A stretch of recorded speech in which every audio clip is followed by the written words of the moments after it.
ও চাচা, কোনে যাচ্ছ? এইদিকে এসো।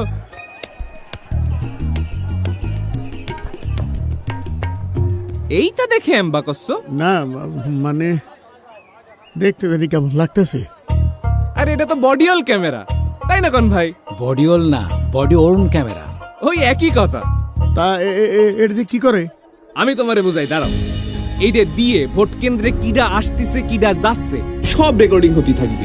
আবার ধরো ইলেকশনের দিন কেউ ঝামেলা করতে চাইলো, সাথে সাথে বডি অন ক্যামেরার এসওএস বাটনটা সব দিলি, তখনই কন্ট্রোল রুমের যে মনিটর আছে সেখানে এই ক্যামেরার ছবি সবার সামনে ভাইসে উঠবি। কন্ট্রোল রুমেতে পুলিশের কাছে জিজ্ঞেস বুঝে সমস্যাটা কি, পুলিশে আর একটা বাটন চাইবে যখনই কইব সাথে সাথে ডাইরেক্ট অ্যাকশন।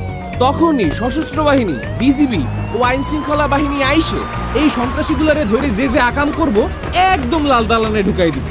বুঝিছো ব্যাপারটা? মানে আগের মতো কেউ আকাম করে পার পাবি না?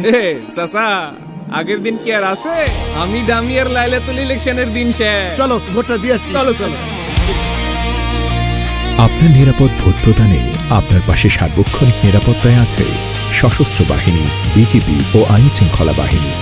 শান্তিপূর্ণ ও সুষ্ঠু ভোট প্রদানে পুলিশ বাহিনীর বডিওন ক্যামেরা ও ভোট কেন্দ্রের সিসিটিভি ক্যামেরায় সার্বক্ষণিক নজরদারিতে এবং নিরাপত্তার চাদরে বেষ্টিত থাকবে প্রত্যেকটি ভোট কেন্দ্র। সংসদ নির্বাচন আর গণভোট দুইটার ব্যালট পেপার কি একলগে দিতেছেন? জি, এই যে। তাই আপনি সাংবিধানিক অধিকার প্রয়োগ করে দেশ পুনর্গঠনে অংশীদার হয়ে দেশের মালিকানা বুঝে নিন।